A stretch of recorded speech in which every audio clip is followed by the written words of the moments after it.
Hello, and welcome to A Night with the Dark Knight, the show that takes a look at Batman through the ages, for better or for worse. We do a dynamic duo, Aidan Gula. And me, George Ellis. And tonight we are talking The Dark Knight Returns. Part 1 and Part 2. Yes. Now, I really like The Dark Knight Returns, and I really like the comic. A lot of people also really like the film and the comic. It's seen as one of the best Batman stories, probably of all time. Sometimes it doesn't age well, I'll give Aidan that. But I think it's very, very good. Now, Aidan, what do you think of it? You know, I was watching it, right? I watched part 1 last night and part 2 this morning.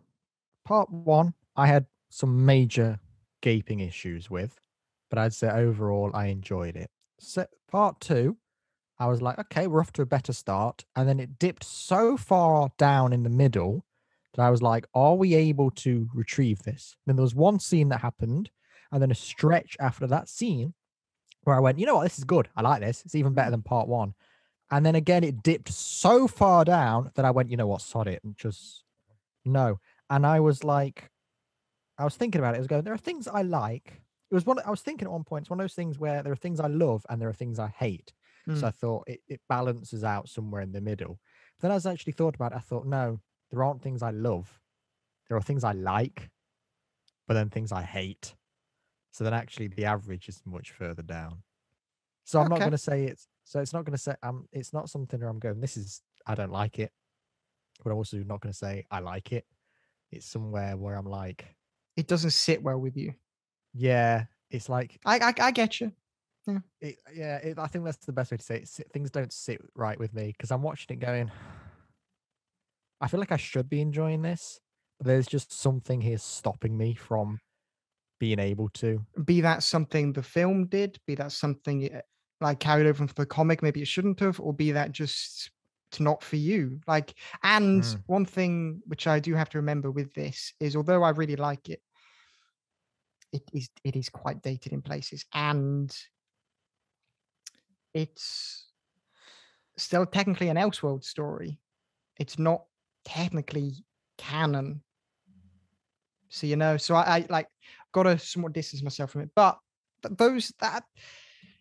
so far, that seems pretty valid. But I do have a feeling I can pinpoint some of the moments in the second one where you're enjoying it. I'm going to take a stab in the dark here. Were the bits where you were enjoying it the ones where it was against Joker, and the ones where it was not quite sitting right with you, was it against Superman? The stretch where I just wrote positive, because this was, we always say this, but I always tend to whenever I write my notes, I do a plus and minus for very if black I like and something, white but or a bullet point if it's just something I want to say and it doesn't fall into either camp. Throughout part 1 and most of part 2, it kind of goes plus plus minus minus plus minus plus minus. Is very mixed. Then it got to this scene in part 2, whereas then it just goes plus plus plus plus plus plus plus minus. So that's what happened there. And that scene, from that scene onwards, was the death of the Joker. Yep. Onwards. Up until we then get to the whole Superman scrap. And I was like, wait, where's any of this come from? Like, why are we doing this? What is the point? This is just like an extra half an hour. This isn't needed. But after until that bit, from the death of the Joker to that bit, I was like, I like this. This is good.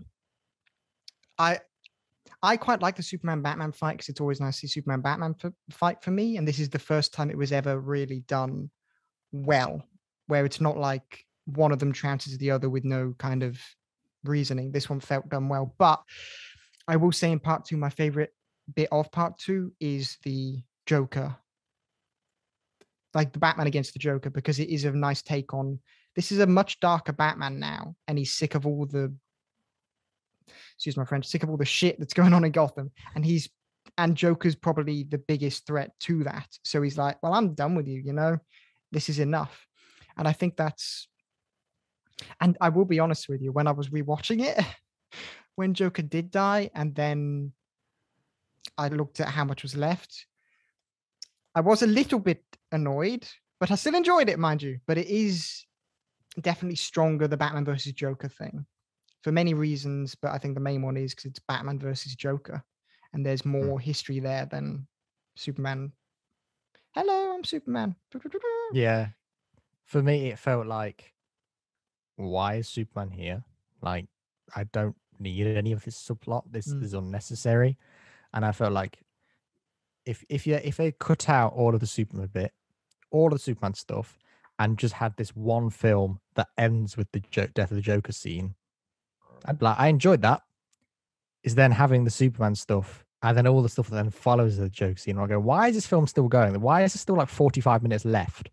Where I'm like, why am I watching this? And I just got so bored, and I was like, can we end it now, please? Don't get me wrong, I do really enjoy the Superman fight scene still, but the whole Superman element, I really enjoy that. But yes, the Joker section is stronger. But the interesting thing is, when it comes to the Killing Joke film, the reason that failed was because half of it was a Batgirl story, which was completely ham-fisted in and wasn't to do with the comic at all. And then the other half was the actual Killing Joke story. The Killing Joke element, I really enjoy. The other half is the reason a lot of people think it's a bit terrible.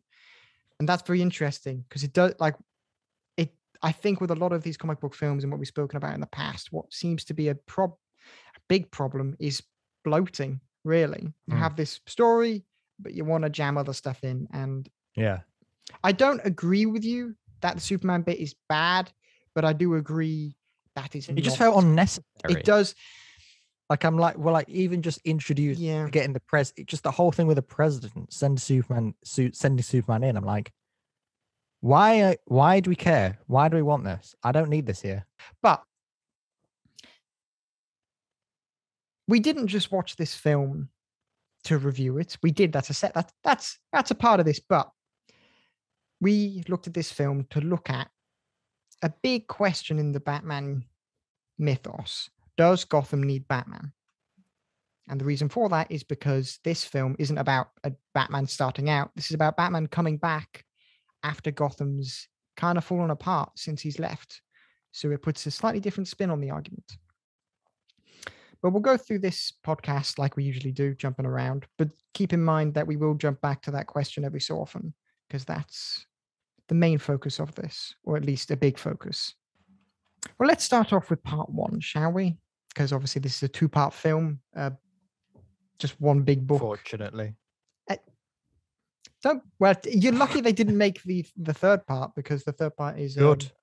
The Master Race by Frank Miller, which came out, let me check, came out in 2015, I'm pretty sure. Oh, paper. I don't know. Screw that then. No. Well, let's talk about part one first, shall we? I do think part one is stronger than part two overall. The reason for that, I think, is because I love a good kind of Batman's first night out kind of thing. But with a lot of that, what comes with it is you have the idea that he's not very good at his job, or he's not that experienced, or he's going to mess it up maybe, which is kind of nice to see, but it's a shame. It kind of takes away his badassery a bit of that. But with this, yes, he's older, so seeing him struggle does break my heart sometimes when he's climbing up the rope, for example. But when he comes back, he knows exactly what he's doing right off the bat. And that element of that, I'd say my favorite scene of the entire film for me is that first night back, that first kind of when he saves that girl from being mugged. And then you have the car chase, which has the most iconic Batman shot, probably one of the most iconic, when he jumps in front of the lightning, bolt of lightning. I believe it's in the intro for this podcast. Yes, it is an incredible shot. And you see that. And just that whole opening sequence, I really enjoy, with the music by Christopher Drake, which I really, really like. And I like Christopher Drake's music.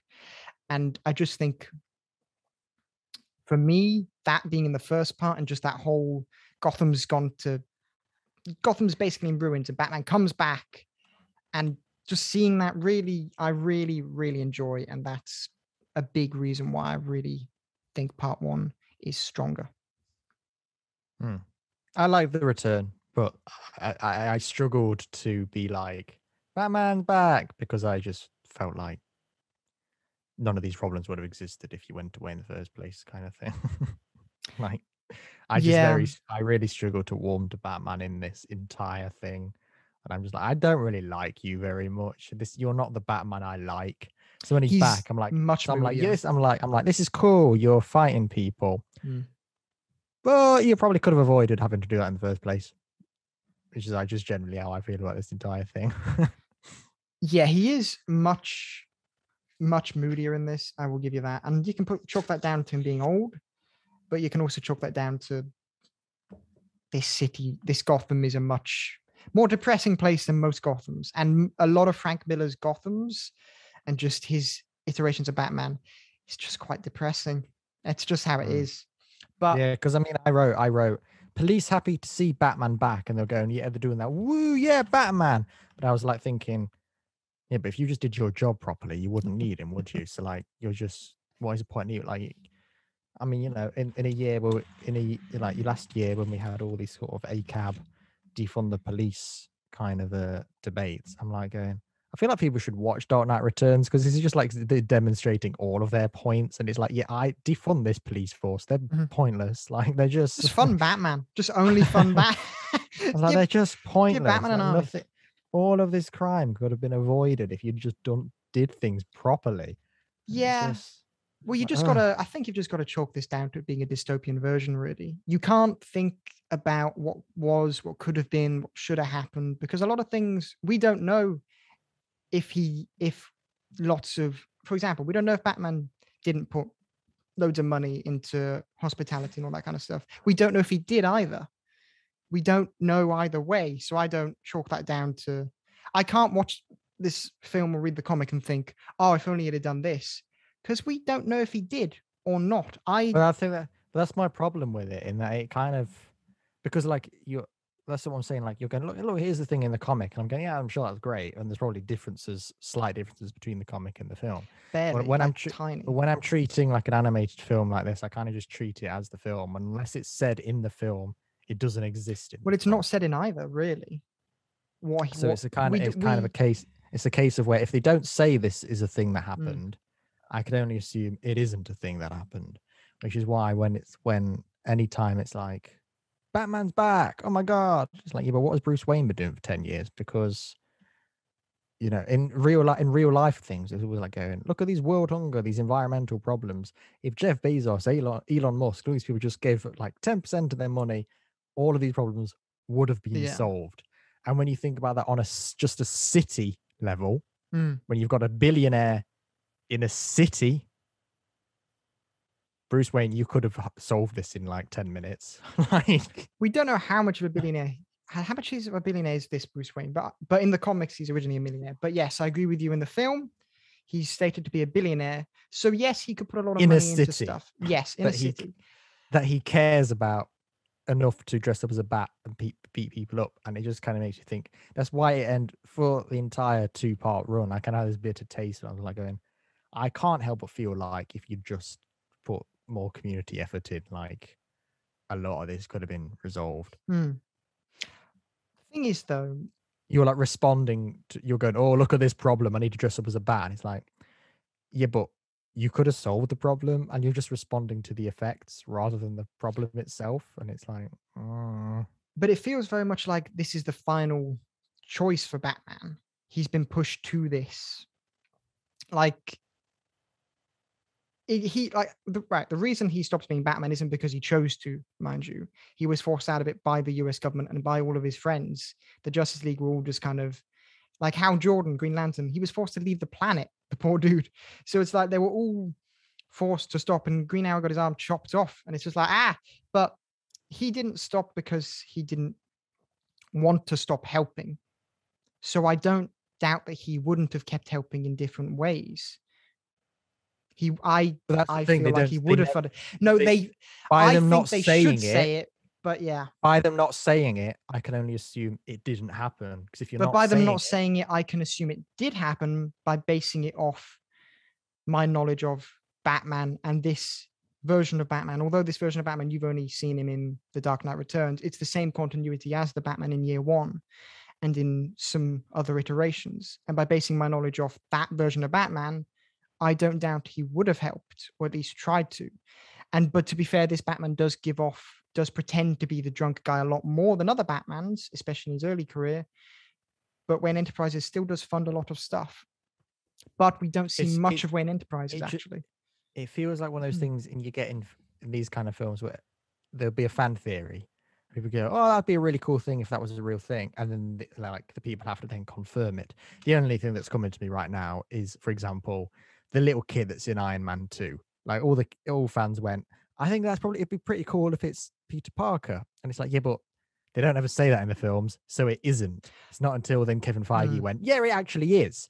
So unless the creators are confirming it, it isn't in my mind. That's what I'm going to do. What people think, unless the people who made the film and wrote the comic were like going, "Yeah, no, he did fund community efforts, and he tried to do all these welfare things, and he tried to get the disenfranchised back into society, but it didn't work. Therefore, he had to be Batman again." I'd be like, fair enough, I'm on board. But by them not saying that, it didn't happen. I don't want to say by them not saying that didn't happen. I think by not saying that, it gives the possibility that it didn't happen, or the possibility that it did. It gives both possibilities in that sense. I don't think by it not being said, it guarantees there to be one of the options. I'm just saying that's how I view films, though. Unless they say it in the film or the people say it in a behind the scenes kind of thing, it isn't a thing as far as I'm concerned. Unless it's confirmed, it isn't a thing. I disagree. So what I'm going to do is I'm going to write a letter to Frank Miller. I'm going to ask the insane man, who's basically batshit crazy now, did Batman fund welfare elements? And I'll be honest with you, I'm expecting him to respond with, "Who are you? Keep away from me, you maniac. I've seen you 7 times at my house now. What is wrong with you?" It's what I'm expecting, but we might get an answer. But no.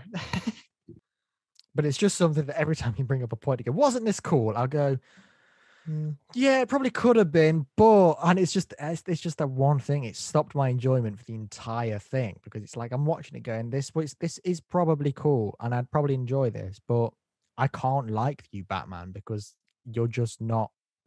I have no knowledge that you have been very good, and you just seem to be going, "I'm gonna get my fist and have a fight," and it's like, yeah, but surely you could have just avoided that in the first place. Like, you've opened a floodgate. You've opened a floodgate. Your house has been flooded, and then you go, "I need to mop it up." And it's like, yeah, but if you didn't open the floodgate in the first place, your house wouldn't be flooded, would it? It's like you're creating a problem, and then you're responding to it, going, "Aren't I the hero?" It's like, yeah, but if you didn't make the problem in the first place, you wouldn't need to be doing this. Thing is, we don't know if this is the crux of my defense here is the point that we don't know if he did or not. So we can't assume that he did open the floodgate. We can only assume that he may have done or may not have done. We can't base our entire judgment of this character over him not. What we can do is base our judgment off the character of what he does do, and that's stopping basically a terrorist/criminal organized crime group from taking over Gotham. That's one thing he does do, with the help of the symbol of Batman. Because if Commissioner Gordon were to beat up the mutant leader, which is literally all he's called, no name, just mutant leader.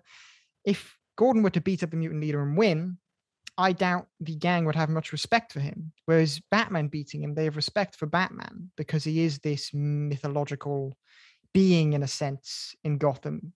And him coming back after a lot of the young people now believing he never existed, it's again reinforcing he's this mythological creature who only returns when necessary. And then they can believe in this new being of Batman rather than just, "Oh, their leader's dead, let's keep doing crime. Oh, our leader's been defeated by Batman.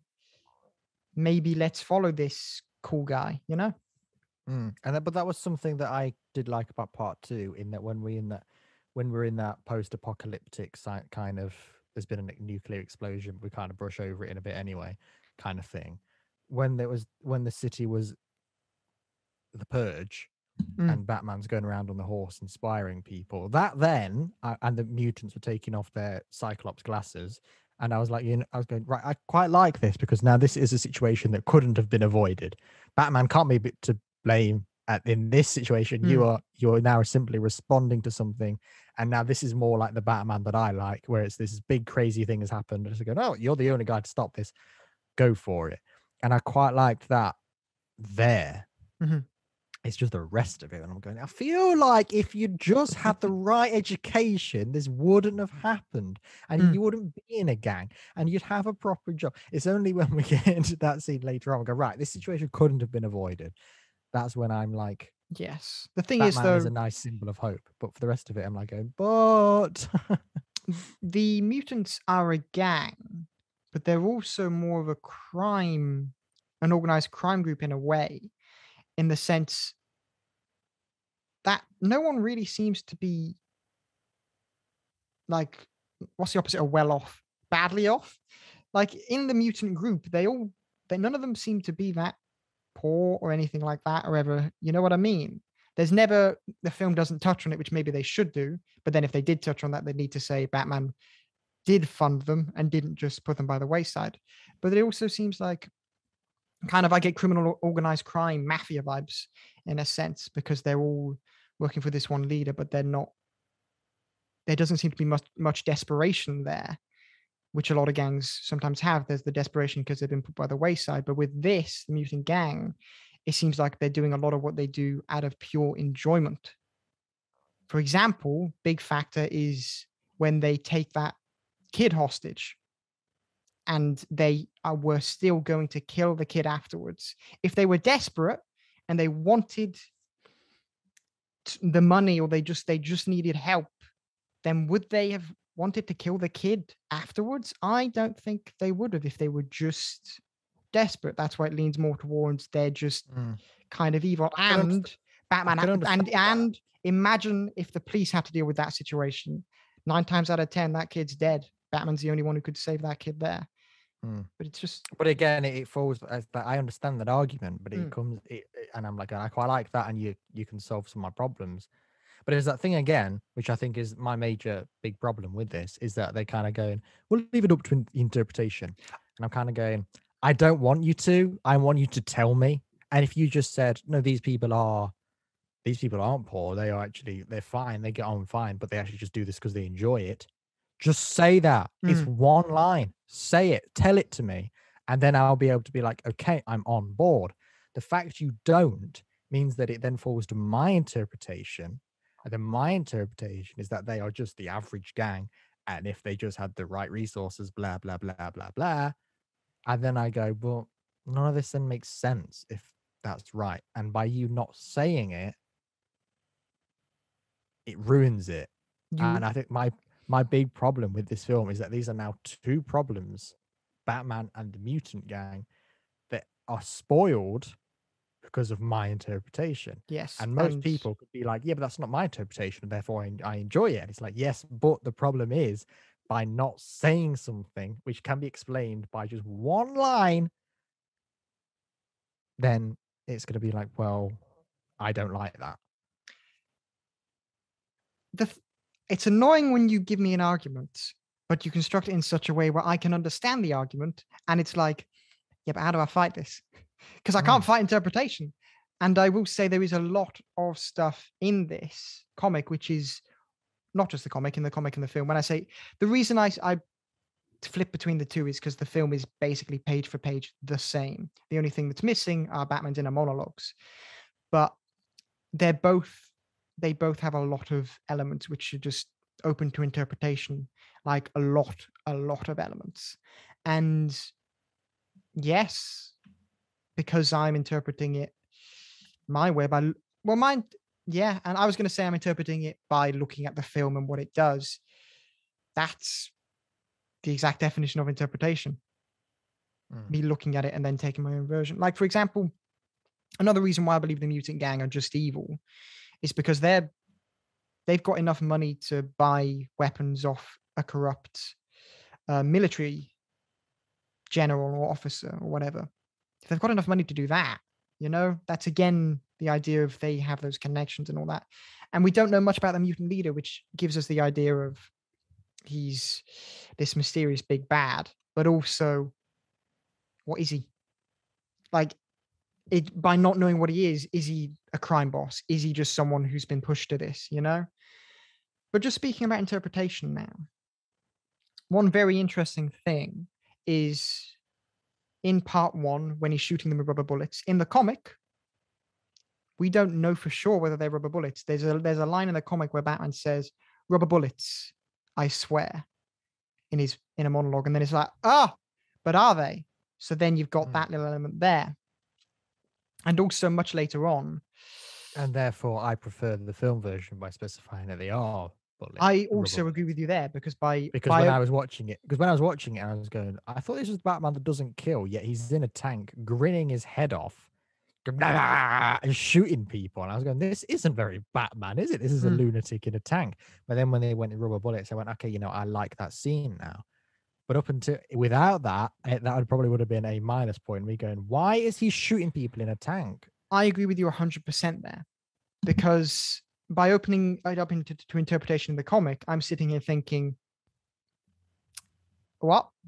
Because literally the moment before, he had a moment in a monologue where he said he won't kill the, what's his name, the mutant leader. So again, that's actually me agreeing with you there because of the interpretation thing. And the more I look at the comic and then look at what the film did, like another instance, when he did save the kid in the comic, he shoots the gun, but we don't actually see where the bullet lands. So we don't know if he did kill that girl or if he did shoot her in the hand like he does in the film. And that's another point where it's like the film fixed that problem by saying he doesn't kill her there, like definitively. And this is leaning me towards saying I have interpreted it that Batman probably did help. But the more I look at the comic and the more I think about how the film made it certain that something happened, I'm leaning towards saying it is better when the film just says that it happened, because if you leave something up to interpretation, it can be worse. And I think I can say a few things about that, because it's like, I just think, honestly, 2 lines would have made because every time I watch a film, I'm the kind of basic person who immediately rates it on Letterboxd as soon as I'm finished. My part 1, I gave it 3 out of 5. My part 2, I gave it 2 out of 5. Ooh. Because I just really but I honestly, with 2 lines, they probably could have gone up to 4 each, and they would have been just a line when he's in that bit when he's talking to Jim Gordon, and Jim Gordon knows he's Batman. We could have just had a line where he says, I did all I could. I tried to help welfare, blah, blah, blah, blah, blah. They'd phrase it a bit better than that, but yeah. Yes, but I think I'm too tired to think of a proper line. And then just go, but the city needs Batman. I'd be like, okay, I'm with you. And then later on, if he's talking to a mutant, whatever, even Jim Gordon could have said it in that bit when the mutanty thing eats the mayor, whatever the hell that scene was all about. Well, the mayor wanted to negotiate with the mutant leader. So that is probably trying to help the welfare, and then the mutant leader killed him. Yeah, but and then in that scene, it could have just then, when Jim Gordon reacts to it, he could have just gone, these just like killing. They don't want anything. I mean, that kind of does prove it. They just want to kill. But they don't. Again, that's your interpretation. Yeah. That's not my interpretation. That's your interpretation. And by not saying it, it leaves it open. And then I think that's also how you get to Zack Snyder's Batman, he has always said that his interpretation comes from this Dark Knight Returns. He's always said his Batman is Dark Knight Returns. His interpretation, Dark Knight Returns. And I've always said he's wrong, but after reading the comic, he's not. But he's not. Kind of not. Yeah. This is his interpretation. So in that scene, for example, with the tank, when he's shooting, Zack Snyder's read that and he's gone, they aren't rubber bullets, they're real bullets. In that scene where you said he shoots that person, and in the film he shoots the hand, Zack Snyder's read that and he's gone, no, he shoots the person, because that's his interpretation. So by us watching, our very first episode was about Justice League, and we both said Ben Affleck could have been a good Batman, a better Batman. He could have been the best Batman if he hadn't killed. But Zack Snyder would say, yeah, but you don't know in the Dark Knight Returns he doesn't kill, because I think he did. And therefore it leaves it too open-ended for me to enjoy it. Yeah. this isn't, just to clarify to anyone listening, this isn't me saying anything. I still adore The Dark Knight Returns but what I'm realizing and I'm discovering with Aiden here is that there is a lot more stuff in this that's open for interpretation that I didn't realize I interpreted. And it can Because be, you've seen it and gone, this is a good thing that it does. Then what I'm saying and what other people could say is it doesn't do that. You Mhm. think it does that, but it doesn't. Yeah. And this is probably what this is probably like when I talk to people who like this film, I've never had this discussion before because what I'm bringing into here is your pessimistic mind. I'm bringing in that It's side of it. And purely that's good, actually, I think.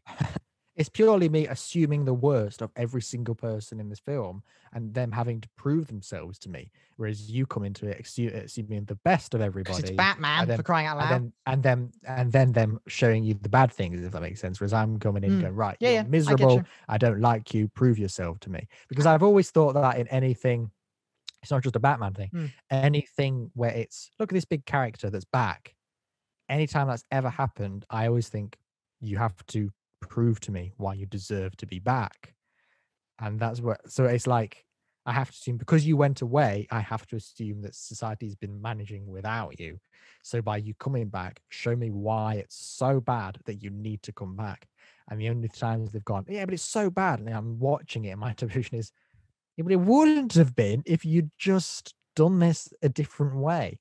And that's where it leaves. But then that my negative point of interpretation could be where people then enjoy it because they say, yeah, but well, it's really good because you can interpret it. And it's not just saying, it's not just giving you a spoon fed thing going, this is what I think. People say that's why it makes it so good.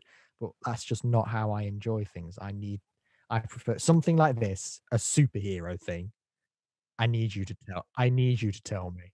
Well, when it comes to interpretation, there's actually another huge element of interpretation that's in the comic that's not in the film, which actually, I don't know how I feel about that. But in part two, Batman kills the Joker, finally. But he kills the Joker because the Joker is worse than ever, in the words of Selena Kyle. But the very interesting thing is in the comic, the moment Batman snaps the Joker's neck, do you know that bit? Mm-hmm. And then in the film, Joker's talking to him and then finishes himself off. The thing is, in the comic, you see Joker's speech bubbles there. Can you see them? That's after he's had his Vaguely. neck snapped. They are in the same color as Batman's.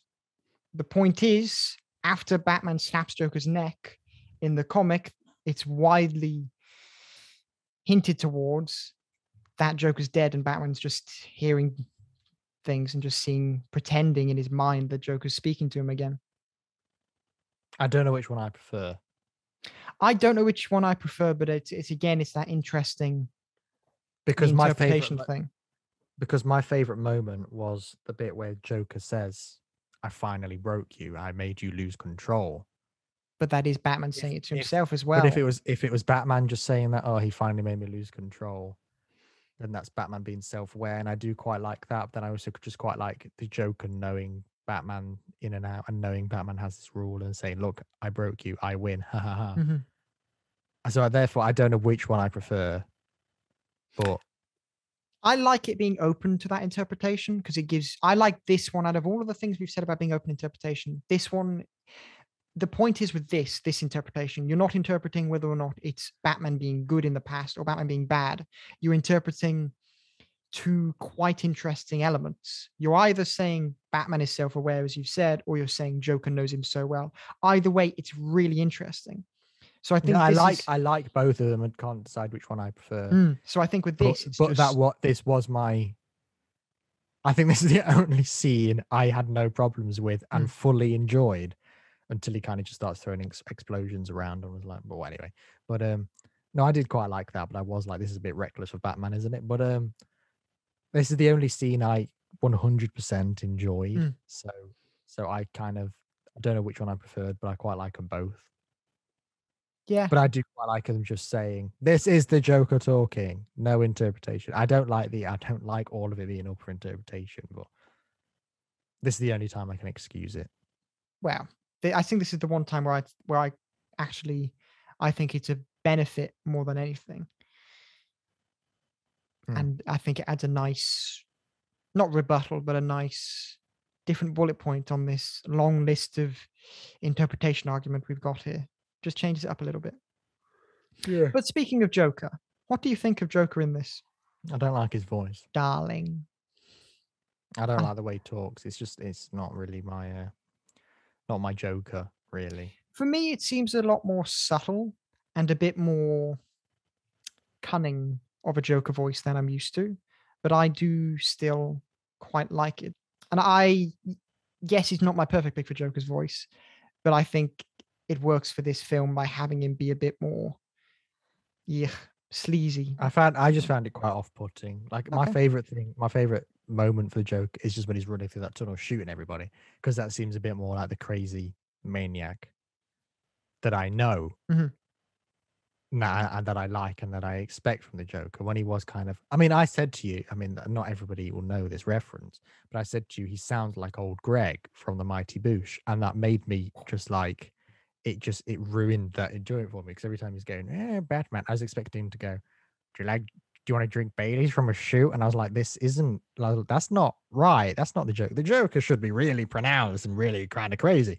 And you kind of just, Selena Carr. And I was like, I don't like this. So I wasn't really fussed on much of the voice work in this film, to be honest. I said that didn't really help. So you didn't like Peter Weller as Batman, his voice? I did, up until the bit where he is on the horse and he's doing the battle cry thing. Oh, I like that, because he says, I am the law. His voice went, yeah, but that's a bit too dread, wasn't it? But well, it's his actually his voice went too high, and I think Batman's should always be kind of really low and gravelly. So the bit where he's kind of going, Sons of Batman, and he was talking like that. I was going, no, wrong pitch. I was going, wrong pitch, bring it down. You should be going, Sons of Batman, not sons. I was like, it was wrong. And up until that point, it wasn't until that scene, I was kind of like, I was fine with him. I was like, I wouldn't choose you to be Batman again. I could probably name like 5 other people I'd much rather to be Batman, but this is fine. And then it got to that scene. I thought, you know what? I don't like this very much. Okay, fair enough. I think a lot of this film just doesn't seem to sit with you, and I just don't like it very much. It's sad. It does make me sad, and it's a shame. But each to their own, I've got to respect you. It's just a case of where everything that a bunch of things, and you just find this being the common theme. It's just kind of like, this isn't what I want from Batman. And it's like it's kind of like everything that if I had a checklist of all the things I look out for in a Batman film, it kind of doesn't really tick any of those boxes.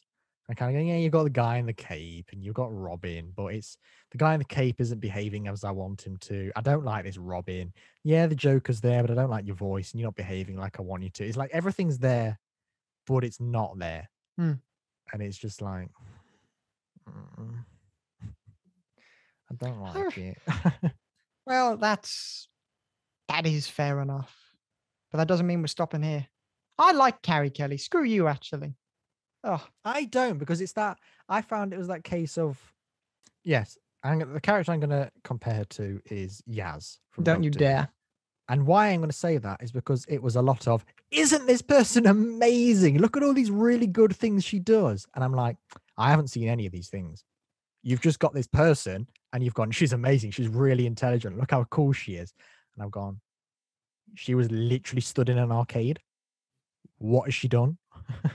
What do you mean by that? Because give me a moment in this film where she does that. What? It was the first time Batman kind of brought her into the Batcave, and he was talking to Alfred. And he's going, and it's when she's stood behind that rock, and he's going, she's really intelligent, she's really clever, she can do this, she can do that. Oh, I was like, and I was watching that going, she's literally put on a costume. Oh, I see. She hasn't done right. Any I thought you were saying she says that about Batman. No, Batman says that about people her. are saying it about her. Gotcha. Okay, I'm with you there. Okay. And it was like, lot of this she doesn't prove herself, but I like she does film. She doesn't have much of a background, this Robin, unfortunately. So you can't really. So yes, I will have to give you the credit there that she hasn't really proven herself to be amazing. but I still like her because I think she is the closest to, apart from Terry McGinnis, a Robin who's the most like just the average person, really. And I think that's quite nice to see. But I feel like Robin should be a crop above, and the average because if the average person could be Robin, then there could be like 50,000 Robins. And I it feels mean, like, Batman gets through them. and it feels like it shouldn't be the average person can be Mm-hmm. Robin. It should be this special class of person should be Robin, and only this person deserves to be Robin. So when it's literally just this ginger girl who is 1 minute stood in an arcade, the next minute she buys a Robin fancy dress costume, then she jumps out at somebody in the street and the guy goes, "What are you doing?" And then she walks away, and then suddenly Batman goes, "She's really intelligent. She can do all these really cool things. Look how able she is." And I'm like, how do you know any of that? Because I haven't seen a single thing to indicate that. As far as I'm concerned, this is somebody that Batman should go, "You're not Robin, you're just a girl in a costume," and brush her away. I will have to agree with you there. I do like Carrie Kelly, and I like I've said why I like it. I've said that already, but she doesn't have the background. Like, yeah, I agree with what you're saying there. I do. Like, yeah, there's a reason when I'm doing a list of the best Robins, she isn't at the top because, for one, you don't get to see much of her. She's only ever in this storyline of the Dark Knight Returns, but also there's nothing really exceptional about her. Oh God, that sounds so mean because if this feels so mean, there But it's isn't. true. There is Yeah, nothing particular about this character. She's just a person in a suit. like what you have, like with Jason had that problem actually with feeling like a replacement. So what did they do? They killed him and brought him back. And then with Tim Hmm. Drake, he's known to be an even better detective than Batman. And then Nightwing is actually one of the best gymnasts in the world, to the point where he can fight better than Batman. Like, they each have an element there, and we see that. It's not just me saying it, we see that. But in this, with Carrie Kelly, you're right, we don't actually see her do anything exceptional other than say "cool boss," which I adapted. I've actually said "cool" a lot in my life. So thank you, Carrie Kelly, for that, if not anything else. It's like he basically just needs a Robin. This person's showed up in a suit. You go, "You do. You'll Well, do." I actually, can't I be what. do think that's what's happened, because he's constantly thinking about the previous Robins and how he failed Jason. So I think in his mind, which is another reason why this Batman is quite depressing. And I will say this now, if I wanted any Batman to be real, I'm picking the New 52 Batman over this one because, well, I prefer the New 52 Batman, but also because this I one's think just mean. I'd pick every other Batman I've ever seen. I'd rather George Clooney than this Batman. I mean, George Clooney is proven to be helpful with his money. So, oh no, See, no, that's what, I see no benefit to this Batman. no. But the point is, with Robin, he's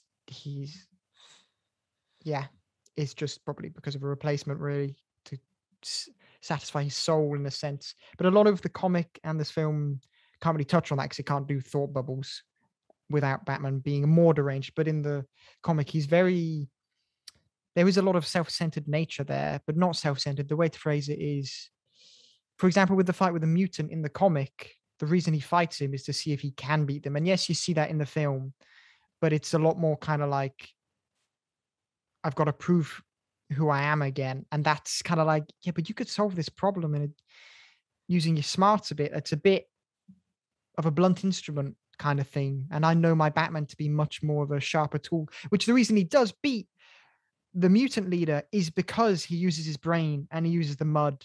And there's that is Batman being Batman for me. He's using his smarts there, just the small cut above the eyes. I love that fight so much. It is Batman being a smart fighter.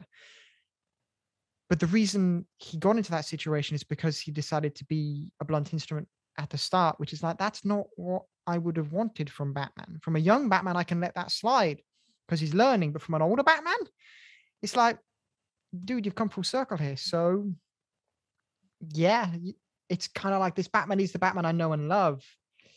But sometimes he really isn't, especially in the comic. And I would prefer another Batman over him. Like, I mean, Batman Under the Red Hood's Batman is probably the best interpretation for an animation we've had for Batman, apart from the animated series, obviously. But going to mention here, under the Red Hood, you've got Batman who's never going to cross that line. And you see him talk about why he won't cross that line with Jason in that final scene, you know? Whereas in this, it seems like he's selfishly not wanting to cross that line to see if he can beat the mutant leader. It's like, that's not Batman in this. That's not what Batman would do, you know? It's that interpretation that I said to you yesterday, in that the way that this Batman comes across to me is that he has no actual interest in stopping crime. He's merely just there to punish those that do it. But he kind of like thinks, yeah, but I kind of need crime to be who I am. And I think there was a couple of hold on, I wrote something. I thought you froze there. No. PTSD. No, I think there were a couple of things where things were just said or things happened where I thought, you're kind of proving to me that you actually just need crime. One of them being when he's not taken up Batman again and he's on the street and those mutants come up to him and they're ready to fight him, but he's ready to fight them. And they're like, oh, it's no fun if they want to fight back. That's kind of like, you just want to scrap. That's all you're really doing. You just don't have the Batman suit with you. And then later on where he's talking to Superman and he says, we're all criminals, with a smile. It's like, isn't your whole thing stopping criminals? Like, I don't think the way that this Batman comes across to me is that he has no interest in ending crime. I think a Gotham without crime, if crime rates were like 0, Batman would probably still be out on the street spoiling for a fight because he just wants to enact violence on people. But actually, crime just gives him an outlet for it. And he'd quite like it if crime was reduced. But it feels to me that's not his motive. I really, really like this interpretation of Batman. But it's still an interpretation. And it again falls down to an argument you use a lot here. It's not the Batman you know and love. And I would have to agree with you to an extent here, saying that Batman's a lot darker, and it's really nice seeing a dark Batman who's kind of at the end of his tether, end of his rope. He's sick of everything. He's dark and gritty. And that's how I've interpreted it. And yes, you can interpret it differently, as we've said. That's how I interpreted it. And it's really nice seeing that. But when I think of Batman, I don't think of this guy. I think of the guy in Batman Under the Red Hood. I think of the guy in Batman the Animated Series. I think of the New 52 guy. I even think of Batman, the Dark Knight trilogy, because that's, probably more. But this one just isn't the baseline Batman. And I said to you yesterday, I was like, because I was like, my vision of Batman will always kind of just be summed up by, let's just call him the Kevin Conroy Batman, the animated series Batman. No way could that Batman progress into this. Like, it's not like when we watched Return of the Joker last week. I was going, this is very clearly that Batman, but older. This isn't that Batman older. And we don't know which Batman this is older, really. No, and therefore, but it's definitely not that Batman. No. 100% isn't that Batman. And I'm like, therefore, you're not my Batman. Go away. Give me my Batman. Yeah. Get the other guy with red Batman Beyond. I want him. That's my Batman. Oh yeah, no, I prefer you're an imposter to this Batman 100%. And that's how it feels to me, because I'm like, you're Bruce Wayne, but you're not. Like you're Bruce Wayne in name, but actually everything I've ever liked about Bruce Wayne and Batman, you're not doing right now. And therefore I'm like, no, go away. Yeah, because the thing is, I've seen loads of different versions of Batman, so it's like I love them all, and seeing more versions means I can appreciate more interpretations. But that's because I'm able to kind of say, yeah, but I know you're not the one I know, so let's look at what you are. But the point is, you're not the one I know, and that is a somewhat of a detriment. And for me, it's like, I will only ever, if I'm thinking I'm really in the mood for Batman now, I want my Batman. Like, if you're not fulfilling those boxes for me, because I would never go, I really want fancy Batman, but the really gritty guy who doesn't do any of the things that I want him to do, I'd be like, no. When I'm really in the mood for Batman, I'm often more drawn to Under the Red Hood. I don't often think I'll watch The Dark Knight Returns unless I'm thinking of a specific Batman I want to watch, not just Batman. Or I watch it after I've watched Under the Red Hood because Christopher Drake does the music for Under the Red Hood as well. So it's kind of like my brain will twig it and be like, I'll watch this, but that kind of thing. But it's just the whole argument here is it's a good interpretation, but Not for me. yeah, And I'm sure. And what's it's got on Rotten Tomatoes? I think it was like 89 or 92. It was I really bet high. I bet it's really high. But for me, it would be super low because I'm like, this isn't what I want from Batman, and my interpretation is obviously vastly different to most people, and therefore it's like I just can't find myself to enjoy it because the things I want. Guess what it's got on Dark Knight Returns Part 1, at least. Guess what it's got on Rotten Tomatoes. Part 1, 92. I'm going off critics score. I'll do audience score Yeah, that's fair enough. in a sec. Dark Knight Returns Part 2 doesn't actually have a critics score on Rotten Tomatoes. No, they probably Okay, just right. Part 1 or critics score. No, let's do it right. Let's do this. I'll build up tension here. okay. Part 1 audience score 93%. Okay, that seems like that makes sense. Whereas mine would probably be switch those numbers around. Let's give it 39%. That's probably what I'd do. Part 2 audience score 94%. So people actually prefer. I disagree with that. Over Part 1. Mm-hmm.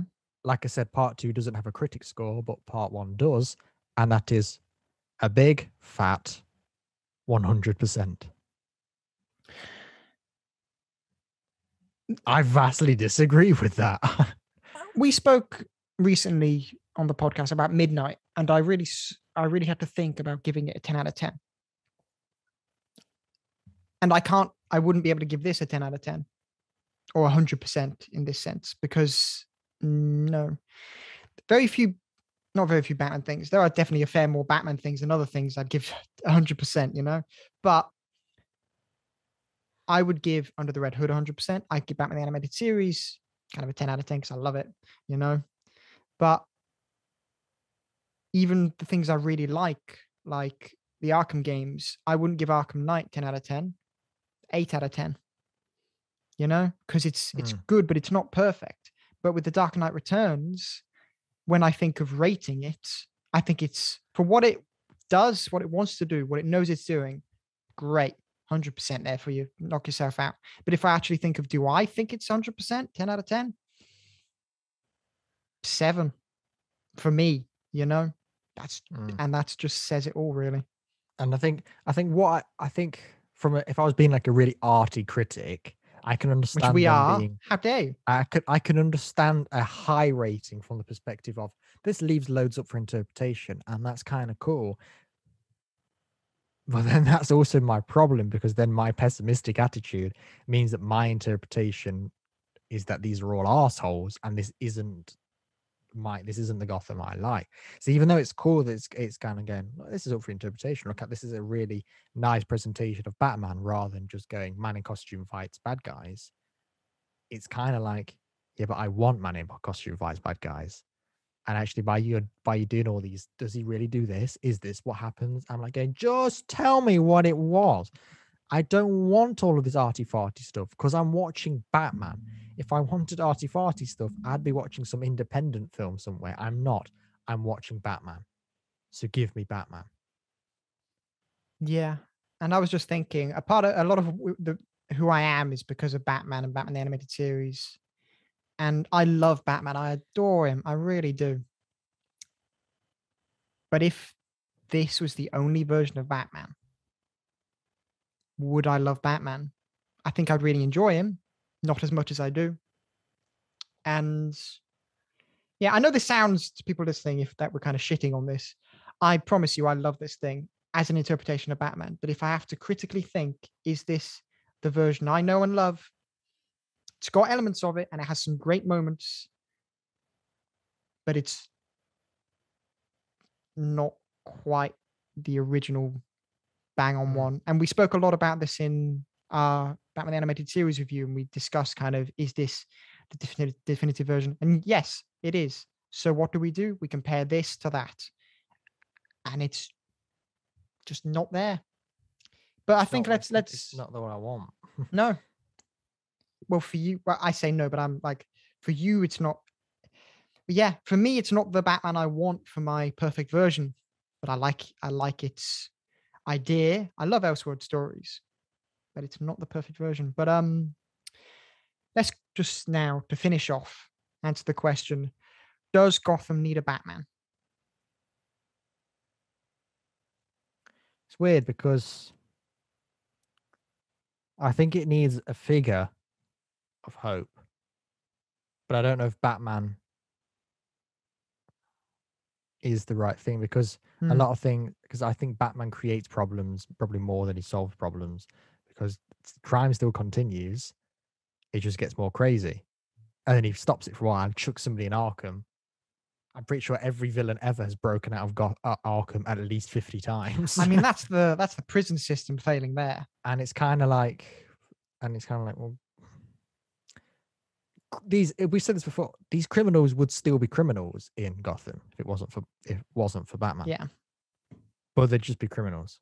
They wouldn't be doing this crazy gimmicky master plan. They might still be doing the master plans, but what I say is I don't think they'd have the specific gimmicks. Like, I think Riddler would probably still be the Riddler because Batman is not involved in that. But would the Joker be named the Joker? Would they have their specific things? Maybe not. Like, it's kind of the idea, like, if I'm going to become a villain, normally, like right now, I'd probably be like a mafia guy, you know? But if there's a guy in tights running around, what else can I do? Let's look at what you're wearing. Calendar Man. I'm thinking Calendar Man. You know, it's kind of like I'm a piece of shit who's going to murder people, but I want to wear some tights. So there's that. Yeah, it's just this case of where it's like there's things where the police clearly aren't doing their jobs. But I do think does Gotham need Batman? I think it needs Bruce Wayne, but Batman is a different question. Because if Bruce Wayne was still there, if he was giving his money to all these things and doing that kind of, if he was stood as a figure of hope, if he was with Harvey Dent and he funded his rehabilitation, they were friends, that kind of thing. If Harvey Dent was a figure of hope, then that could be a different story. I don't know if they need Batman. Interesting. Batman just solves the problems that he creates. Basically, it's like in the Avengers. Like every Avengers film ever has been a villain that Iron Man created. Do you know what I mean? It's like, I mean, this those ones wouldn't be directly, a thing. yeah. And it wouldn't be a thing if you'd done that. And it kind of feels like that a bit with Batman. And like these would still be criminals, but you've made them so much worse because they've decided to adopt a gimmick and thought, how can I fit my crime to fit this gimmick? Like, would the Joker be using laughing gas if he wasn't the Joker? No, he wouldn't. And that kind of things, I'm like, are you actually solving any problems here? Because there's an incredible line from Jason where they're in Ace Chemicals together, and it says, "This is the site of one of your greatest failures, but it certainly wasn't your last." And I think that kind of sums up Batman. Not sums him up, but it sums up an element of Batman. In Ace Chemicals, he couldn't save the Joker as Batman, and Joker was probably somewhat inspired by Batman. Because I mean, if that's the last guy you see before you go deranged, if the Joker saw a puppy then went deranged, he'd probably be inspired by the puppy. It's just circumstance, but it's very interesting. But for this Gotham, the one in The Dark Knight Returns, I think this Gotham, with my interpretation, yes, they tried everything, and then Batman came back. I think this Gotham deserves this Batman, and it's rather than needs this Batman. Yes, I think it needs it as well, but I think it more deserves it. Saves the day, but he's as depressing as the city itself. When it comes to Batman definitive version, in my mind, I think Batman is necessary in Gotham because of what Gotham had become. No amount of money would solve the amount of police corruption that was rampant from the top down, because the police corruption was a reason because they were all getting minted, you know? Like that's just like that. Like if I give them more money, they're just going to do it more. Like it's the police corruption was a huge thing. I agree in the sentiment that as Gotham, as a general statement, it needs Batman, but I can't ever feel like this specific version, the information that you've presented to me, and the information you've purposefully excluded, it leaves me going, what are you actually achieving here? Yes. Does Gotham this need? This is what I'm does saying. Gotham, this version. Does Gotham need Batman? Yes. Does Gotham need Batman? Yes. Does this Gotham need Batman? No. But it deserves it, I think. Only in the moment where it's a real big problem that nobody could have avoided. That's the only scene in this entire film when I think Batman is needed here. For the rest of it, I'm like thinking, you've even got a new police commissioner now. You've obviously put in work into your police. And just still like... I mean, the new police commissioner's bright idea was to let's go after Batman instead of the Joker. But then Batman decides to also get involved, because then maybe he could have just stayed out of that, and then the cops would have just dealt with Joker instead of dealing with you instead. So there, you know, it's like The Dark Knight Returns' Gotham deserves this Batman, but it probably needs something a bit different, you know? The perfect version of Gotham, the animated series, most versions of Batman and Gotham, I'd say that Gotham really does need Batman, because there are so many problems there that are so deep-rooted within the city. Nothing other than this symbol of hope and fear for criminals, hope for the civilians and fear for criminals. Nothing other than that would solve it. And Batman is what solves it. And I think this has been an incredibly interesting discussion about kind of more than just The Dark Knight Returns. I think this entire episode, this has been about The Dark Knight Returns, but also Batman as a deep character. Yes, which we've done in our animated series discussion as well. And you're here, you lot listening. You're here for more than just reviews. You're here for something a bit deeper. Either Aiden and George love something, we both hate something, or we actually have a discussion for once. We have completely different interpretations. And it's quite interesting doing this podcast, because it's given me ideas of Batman that I didn't even know I had. Like if somebody asked me, what is your idea of Batman? I'd go, a bloke in a suit who beats up bad guys. It's only when I'd then do something like this, I'm really thinking about it. I suddenly go, well, actually, what does Batman actually mean to me specifically? And it's clearly something very different from the 100% giving critics on Rotten Tomatoes. Clearly, we're both after something very different from Batman. And for me, what this film offers isn't what I want from Batman. Yeah. And what this podcast has done for me is something similar. It's kind of solidified my beliefs in what I know my favorite Batman to be, but it's allowed me to critically analyze all the versions of Batman and compare them to my original version, try and figure out why I like Batman. And ultimately, it's because of the animated series we figured out. But I think this is a nice place to end it. And Michael Keaton. Oh, yes. Can't wait for him to come back. But I think this is a good place to end it. So next week is our penultimate. No, this week is our penultimate episode. Next week is our final episode. Yes, next week's the finale. And, I have no idea what's going on anymore. Next week is our finale. Yes. So how are we rounding it out then? Well, you can't talk about Batman in live action and animation, in moving pictures, can you? Without talking about the Nolan trilogy. So we're not going to do the whole trilogy, but what we are going to talk about next week is we are going to talk about Batman Begins, a film which I really do quite like. But I don't remember it very fondly. But Aiden's not a huge fan. I may watch it again and go, you know, it's actually really good.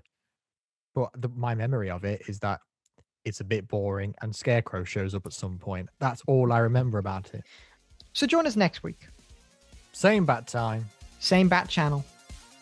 And sod Carrie Kelly. Bye-bye.